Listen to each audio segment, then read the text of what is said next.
Hey guys, it's Hink here. So the question comes up all the time of how long should you be pumping for? Well, I can say definitively I have an answer for you today, and it's actually based on a randomized trial that was done. And so we're going to be able to discuss what is the optimum set duration, what times are actually more dangerous or less effective, and what type of set times actually lead to a higher risk of injury. So we're going to break that down today based on real science, guys. And also, guys, I'm going to be giving away a free coupon for my enlargement course. And so stay tuned for information on how to enter that. So guys, we're going to be talking about what is the optimum set time, meaning if you are pumping for enlargement purposes, how long should you be pumping basically per session and for what kind of total time? A lot of the human data for this comes from actual people who have basically their prostate removed. It's called a radical prostatectomy. So we're going to do a rapid fire of some of the human data, okay? So the first trial we're going to put out right here looks at the use of the vacuum erection device for 10 to 15 minutes twice a day, okay? So BID approach, okay?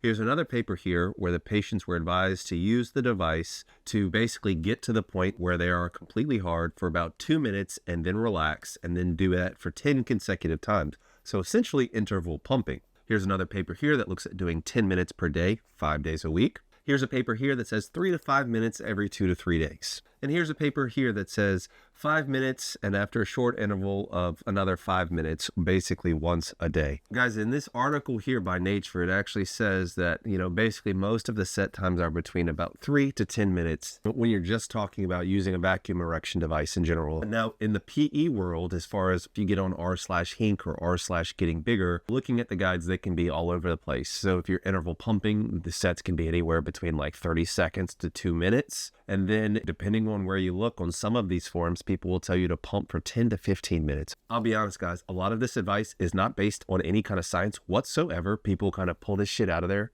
asses and say, here, I'm an expert, listen to me. Or it's just kind of lore that's been passed down from generation to generation on how to pump. And guys, here's where this paper comes in, okay? It's called the Optimum Vacuum Erection Device Therapy Regimen for Penile Rehabilitation in Bilateral Cavernous Nerve Crush Rat Model. So yes, of course it is rat model. You guys know how I feel about my rats. I salute their surface, okay? But most importantly, this answers a lot of important questions, starting with some introduction. Guys, if you haven't read this paper, I'm going to include the link in the description. Callie's going to put it in there for you. So if you guys appreciate all the hard work Callie puts into these videos, leaving links to descriptions and chapter summaries and all that stuff, show him some love in the description. You'll see all the ways you can support him. But guys, in the intro, it talks about how previous studies have shown that you're actually drawing basically arterial blood and some venous blood into the chambers of the penis, and it causes them to dilate, and it causes enlargement in this way, okay? So it's actually chamber dilation leading to chronic dilation, which leads to actual penis enlargement over time. And what they also talk about is how the mechanism of which the vacuum erection devices work is basically by being anti-hypoxia, so anti-low oxygenated blood in the penis, and anti-fibrosis, so basically preventing fibrosis as well.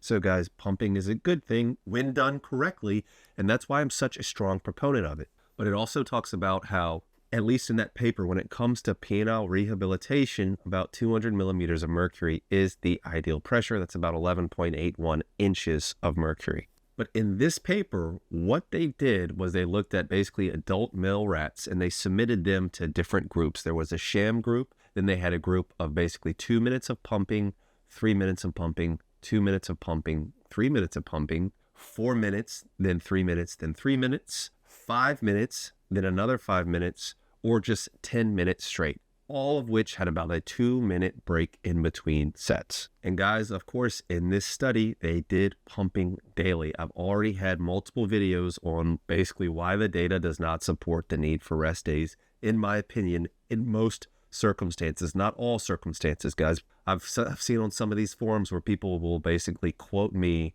like out of context, and it paints a bad picture, okay? So please, if you're gonna quote my work, if you will, just make sure you get it right. Guys, what they saw in this studies is that as far as if you're looking at smooth muscle cell health, okay, smooth muscle cells is important for overall penile function, guys. It showed that this was highest in the 4-3-3, meaning the 4 minute, 3 minute, 3 minute group, and the 5 minute, and then that break, and then 5 minute group, okay? So those groups had the highest smooth muscle health. It showed that this same group had the lowest rates of apoptosis, or basically programmed cell death that would occur basically after any kind of nerve injury to the penis. And it showed that the markers of fibrosis, specifically the collagen components that are the markers of fibrosis, collagen type 1, 3, and 4, were lowest in that 4-3-3 and the 5-5 group. Finally, guys, you can see here, I'm not going to break down like all the like HIF alpha and like all that stuff, what it means, okay? You can read the paper for yourself, but basically what this graph is showing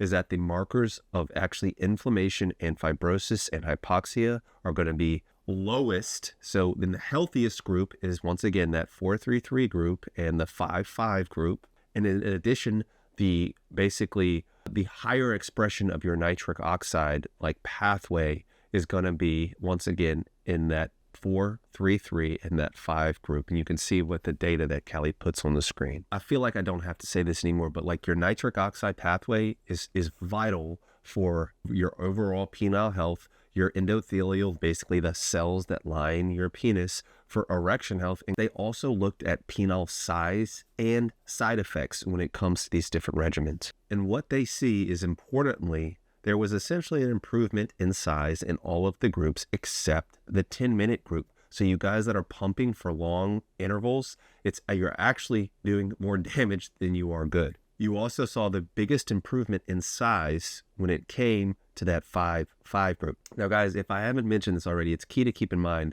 that this isn't in rats that have had an injury to the nerves of their penis, which have caused damage and then typically would lead to shortening. So in this study, they're basically looking at which regimen is going to preserve the most length. And so that's why if you look at the top of this chart, it says sham, meaning the patients that did not have any nerve injury, and you can see their length. That is longer than actually all of the different penile lengths below that. But you're trying to see which one is going to get closest to that sham model. So that is just an important point, that they're trying to preserve that length, not pushing past like the normal amount. And guys, side effects are also important. The side effects I tell you about.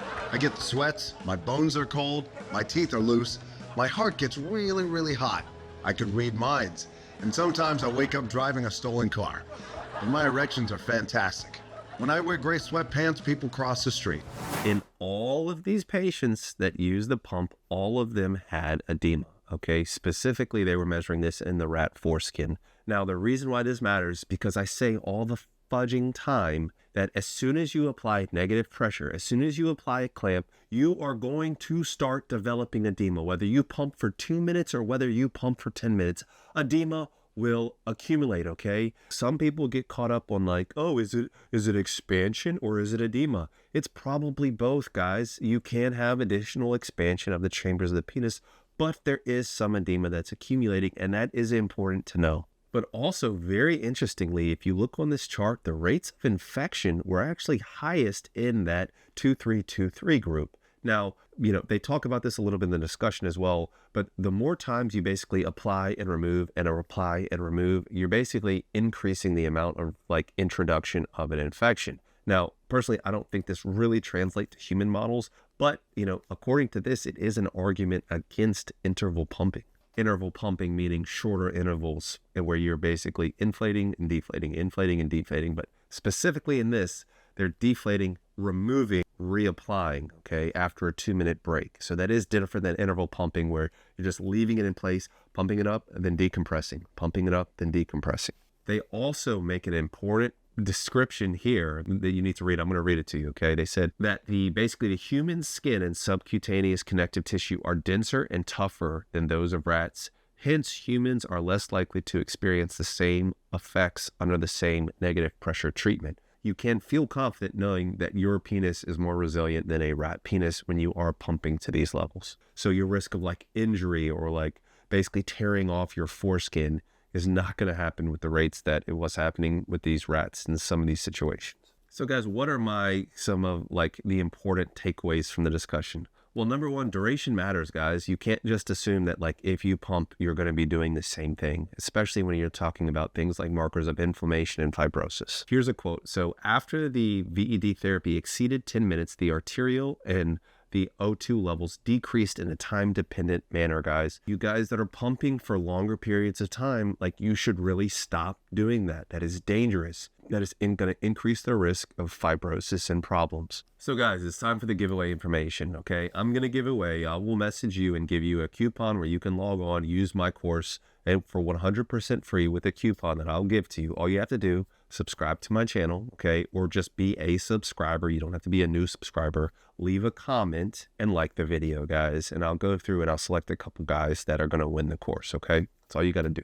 So guys, what are my conclusions? Well, number one, guys, like, the data is out there, okay? Like, this paper isn't something that just got published. I do think that, quite honestly, whatever, call me cocky, call me whatever you want, but like, there's nobody else that's really synthesizing this data and putting it together and applying it to PE in like an actual scientific manner that hopefully is a way that's easily digestible for you guys like me. So if you are interested in learning from me how to get bigger using actually real science, then, courses in the description. But I think it's clear from this study that 5-minute intervals are the best, okay? And, it's very validating when I read stuff like this, because typically I say between 5 to 7-minute intervals. That's what I talk about on the course. I say at the absolute max, you do not want to exceed 10 minutes, okay? And so it's kind of nice when like all of this data actually validates what I say. So 5-minute intervals, I think, is best when you're talking about markers of fibrosis, markers of inflammation. Actually, like in this situation, preserving but maximum penile length, all of those things were best throughout all of the studies with that 5 and 5 interval. Now, the next question is, how long of a total duration should we be pumping for? In this study, they just looked at 10 minutes, but I'm going to see what I can do to find some more data to back up basically what is the optimum total pump duration. It does make me a little wary of shorter intervals, whether it be interval pumping or if you just like only pump for 2 minutes. So guys like Bathmate, for example, they recommend like 3 minutes on, 2 minutes off, and doing that for 3 sets, which is essentially what they did here, which showed to be ineffective, increase your risk of infection, and just overall a pretty, shitty program. So when you take advice from people like Bathmate or, influencers that are pushing Bathmate, just be careful with that, okay? And, I don't blame you for not being informed, but that's why you should spread the word, the good word of Hink, to everybody that you know. This is a rat study, guys, so just keep in mind, not all of this data is going to translate 100%, but unfortunately it is some of the best data that we have. And guys, as you can see from the study, there are injuries that occur. If you want to minimize your risk of injury, if you're doing enlargement, if you want to learn about ways where you can contact me, ways where you can support me, ways where you can support Callie, links are in the description. Remember, guys, there's nothing wrong with self-improvement, but you are enough just as you are. Okay, guys, peace and love. Dr. Hink got the plug on the health, yeah. Got you thinking about your wealth, yeah. In his office, no stealth, yeah. Pinnacle of that below the belt, yeah. Checks and balance, he's managing. Working miracles, no damage. Got you covered, no panicking. Stay calm. In the clinic, no vanishing. Yeah, with Doc Hink, it's the way